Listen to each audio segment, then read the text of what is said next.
Hmm, produk Indonesia itu bagus-bagus tahu. Nih contohnya ubi Cilembu, nggak ada di luar. Mana ada daerah lain namanya Cilembu, adanya Cicago. Biasalah. Nah pertanyaannya tuh kenapa kita memilih produk luar, produk ekspor daripada produk lokal? Dan pemerintahku yang tercinta itu suka banget ngelakuin impor. Apalagi beras, gula, tepung, bensin, sampai wanita yang semlohe dari luar. Lu bayangin kalau Anda yang pernah ke Alexis atau pernah ke dulu ya, tempat prostitusi Jakarta lah, itu yang luar-luar malah yang laku. Nah, pertanyaannya kenapa harus impor? Apakah harus? Bareng saya, Amit Esario di Class of Business.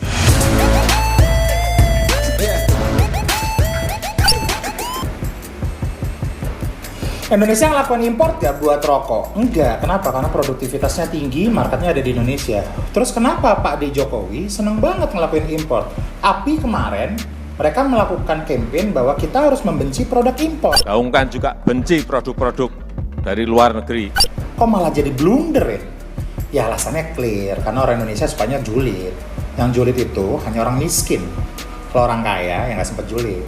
Saya sekarang julid. Berarti saya belum kaya. Nah, at least sekarang saya pengen bahas kenapa alasannya kita tetap melakukan impor. At least ada 5 alasan menurut saya, kalau kalian nggak setuju silahkan, yang membuat kita terus melakukan impor dan kita addicted terhadap produk-produk luar. Oke, bahas satu-satu ya. Yang pertama adalah tidak ada sentuhan teknologi terhadap produk-produk komoditi yang dihasilkan sumber daya alam dari Indonesia. Tahu nggak sih, kita tuh masih melakukan impor Pertamax dan Pertalite atau bensin lah di Indonesia. Padahal minyaknya dari kita. Lucu kan? Kenapa? Alasannya clear. Dari Pertamina bilang produktivitas per hari cuma 850.000 barel, sedangkan kebutuhan 1,4 juta barel. Berarti ada defisit 650.000 barel. Yang ya udah cari gampangnya aja. Diimport aja dari luar biar memenuhi kebutuhan itu. Kenapa nggak buat pengolahan sendiri? Ya, itu kalian bisa tanyain ke menteri-menteri lah. Yang kedua, contoh lain adalah Indonesia tuh penghasil biji plastik yang bagus. Tapi tahu nggak, kalau plastik-plastik yang udah jadi itu tidak ada yang diproduksi di Indonesia.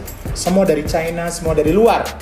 Kenapa seperti itu? Atau besi-besi yang panjang-panjang, baja-baja yang kita pakai di rumah-rumah, itu semuanya dari China. Padahal timahnya, besinya dari Indonesia. Apa yang harus kita lakukan?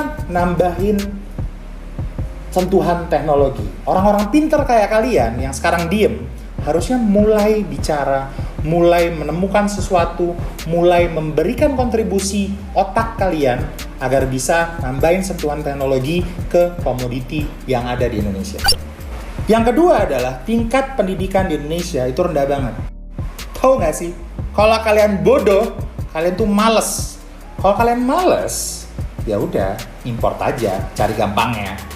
Kan Indonesia kaya, bayar terus sampai akhirnya Indonesia cuma jadi market.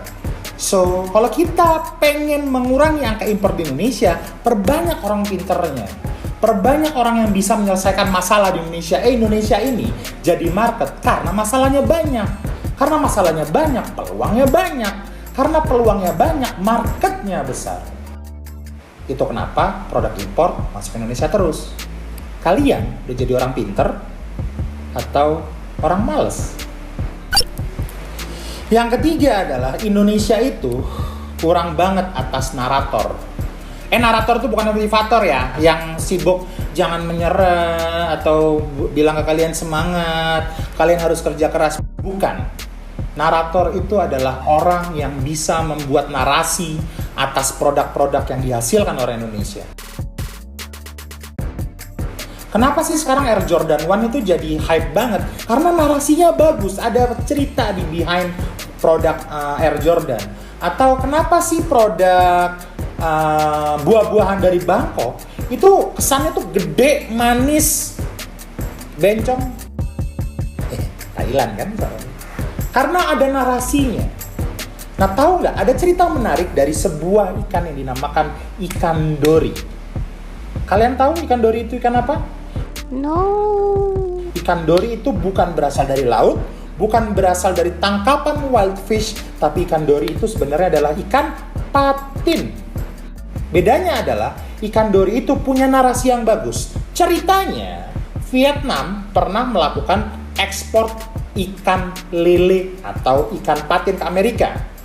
Terus ditolak. Kenapa? Karena ikannya jelek, hitam, kumisan. Dibawa pulang ke Vietnam, diberikan narasi yang berbeda, tapi namanya sama. Ikan patin di sana nggak diterima juga. Hingga akhirnya mereka membuat sebuah narasi bahwa ada sebuah ikan berwarna putih keping-pingan, sudah difile, warnanya putih, kenyal-kenyal, dan dinamakan ikan dori. Hingga akhirnya kalian makan ikan dori di warung steak. Padahal itu ikan lele. Bedanya di Indonesia, ikan lele itu 1 kilo 12 biji. Di sana 1 kilo cuma 2 biji. Itu narator. Kalau kalian orang-orang kaya bisa membuat narasi atas apa yang kalian lakukan hingga kalian jadi orang kaya dan ditiru oleh orang-orang yang mayoritas di Indonesia masih miskin, yang masih julid seperti saya, apa jadinya Indonesia? Harusnya bisa jadi lebih baik kan kalau kalian semua punya narasi yang bagus. Oke? Yang keempat adalah keterbatasan informasi. Menarik loh. Gak semua orang kayak kalian, para kaum Gen Z, pakai gadget atau pakai laptop atau pakai tab atau pakai iPad. Tahu nggak? Ada petani kopi di Kalibaru, Banyuwangi yang kesusahan menjual kopi robustanya. Atau ada petani gula aren di daerah Banyuwangi juga yang mereka kesusahan dan tidak tahu informasi standar gula aren yang bagus tuh harus seperti apa, sehingga gulanya tidak bisa terjual. Atau ada teman-teman UMKM di Banyuwangi atau di Jawa Timur yang menganggap punya akun Facebook itu adalah digital marketing. Oh my god! Keterbatasan informasi ini yang membuat kita menentukan harus impor atau enggak. Kenapa? Nggak punya data. Sehingga terjadilah kasus 2019 di mana Menteri Pertanian melakukan impor pada saat panen raya. Dan akhirnya kepala Bulog dicopot. Ya, habis buat video ini saya ditangkap kayaknya. Tapi poinnya adalah Indonesia harus punya data dan keterbatasan informasi ini harus dikecilkan sehingga yang di daerah bisa tahu informasi di pusat dan di pusat bisa tahu kita punya sumber daya apa saja. Gak kayak sekarang, di daerah gak mau tahu, yang di pusat sok tahu. Yang paling terakhir yang nomor 5 adalah mulai untuk mengurangi impor produk-produk asing. Kita produk-produk Indonesia. Kenapa kita nggak berani buat mulai sih? Kalau misalkan memang stoknya nggak ada, ya udah kita cari alternatifnya. Kalau misalkan Nike sepatunya tiba-tiba tidak ada Air Jordan-nya, ya udah mulai pakai sepatu lokal. Atau kalau misalkan beras dari luar yang nggak ada, ya kita pakai beras lokal lah. Kenapa harus kita menggantungkan diri terhadap produk-produk luar? Ya nggak tahu.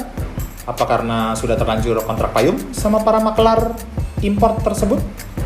Atau gimana? Konten ini agak berbahaya ya rupanya ya. Nah poinnya adalah mulai sekarang Indonesia itu punya sumber daya alam yang besar. Tetapi kita tidak punya sumber daya manusia yang bisa mengelola sumber daya alam tersebut. Sehingga 350 tahun kita dijajah oleh Belanda, 3,5 tahun dijajah oleh Jepang, dan sekarang kita dijajah oleh kapitalisme. Nah, mulai sekarang kalian, anak muda, harus bisa mengawal produk-produk dalam negeri untuk bisa berdikdaya di negara sendiri. Yang terakhir yang saya pengen ngasih tahu adalah Indonesia itu negara kaya, tapi orang kayanya cuma 0,05% atau 129.000 orang. Berdasarkan apa? Pendapatan per kapitanya per bulan mencapai $5.000. Yang lain, ya $5.000 juga sih. Tapi mungkin per tahun atau per 2 tahun. Ya kayak kita-kita.